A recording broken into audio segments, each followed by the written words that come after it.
नमस्कार, आप देख रहे हैं न्यूज़ 9 नेटवर्क और मैं हूं आपके साथ इस वक्त अरविंद कुमार सिंह। देश और दुनिया की तमाम छोटी और बड़ी खबरों के साथ शुरुआत करते हैं आज की खबरों का सिलसिला। खबर बलिया से है, जहां बैरिया तहसील के अंतर्गत गोहनिया छपरा स्थित द्रावच इंटर स्कूल को केंद्रीय माध्यमिक शिक्षा बोर्ड द्वारा कक्षा 12वीं तक की मान्यता प्राप्त हो गई है। यह सफलता शिक्षा जगत के लिए ऐतिहासिक और गौरवपूर्ण मानी जा रही है। यह संबद्धता आगामी शैक्षणिक सत्र 2026-2027 से प्रभावित होगी। विद्यालय को मान्यता मिलने के बाद परिषद में आयोजित प्रेस वार्ता में स्कूल के निर्देशक रवि प्रताप सिंह ने बताया कि अब विद्यालय में विज्ञान, कला और वाणिज्य तीनों संकायों की पढ़ाई प्रारंभ की जाएगी। उन्होंने कहा कि यह सफलता छात्रों के लिए एक उच्च स्तरीय शिक्षा के लिए नए अवसर खोलेगी। विद्यालय के प्रिंसिपल डॉक्टर SN खान ने कहा कि CBSE से समयबद्धता मिलने के साथ ही विद्यालय नई परिभाषा और नए संकल्प के साथ आगे बढ़ने को तैयार है। उन्होंने बताया कि स्कूल में शैक्षणिक नवाचार और उत्कृष्ट शिक्षा उपलब्ध कराने के लिए शिक्षक निरंतर मेहनत कर रहे हैं। बच्चों के बौद्धिक, मानसिक व सामाजिक विकास को तेजी से आगे बढ़ाने में विद्यालय की पहली प्राथमिकता रहेगी। क्षेत्रवासियों ने इस सफलता पर प्रशंसा व्यक्त करते हुए इसे द्रावा क्षेत्र की शिक्षा व्यवस्था के लिए एक बड़ा कदम बताया। बलिया से मनोज तिवारी की रिपोर्ट। अगले सत्र में हम 1 अप्रैल 2026 से कक्षा 9 और कक्षा 11 में हम अपने बच्चों का एडमिशन लेंगे CBSE के नियम के तहत।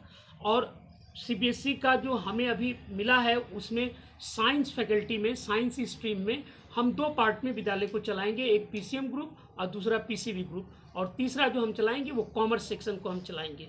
ये 11th के बच्चों के लिए है। और 9th के बच्चों के लिए जैसे अमूमन CBSE का करिकुलम है उसको हम फुलफिल करेंगे। CBSE क्या मानक रखता है?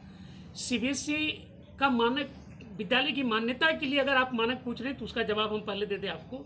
मिनिमम आपके पास में 2 एकड़ ज़मीन होनी चाहिए, आपके ट्रस्ट या सोसाइटी के नाम पर वो रजिस्टर्ड डीड होना चाहिए, किसी भी तरह का उसके साथ कोई विवाद ना हो। उसके बाद में आपके पास में उत्तर प्रदेश सरकार की कक्षा 1 से लेकर 8 तक की मान्यता होनी चाहिए, आपका भवन होना चाहिए, कमरे का साइज मिनिमम 500 स्क्वायर फीट का कमरा होना चाहिए।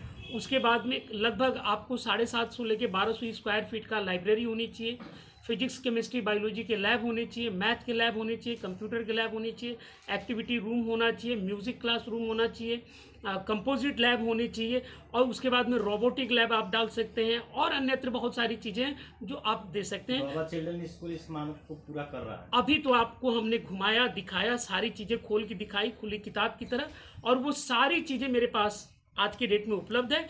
केवल एक चीज़ नहीं है, और आपके सामने ये वचनबद्धता के साथ हम कहना चाहेंगे कि फरवरी मार्च तक हम अपने विद्यालय में रोबोटिक लैब की भी स्थापना करेंगे, जो अभी बलिया जनपद में किसी विद्यालय के पास रोबोटिक लैब नहीं है।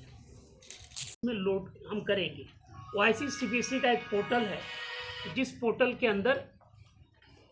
पोर्टल पे टीचर की सारी चीज़ें लोड की जाती है, और CBSE अपने यहाँ बैठ करके इसका निगरानी करते रहता है। अनट्रेंड टीचर को हम अपने यहाँ कोई स्थान नहीं दे सकते हैं। जो अनट्रेंड होंगे वो CBSE स्कूल के अंदर प्रवेश ही नहीं कर पाएंगे एक शिक्षक के रूप में। ये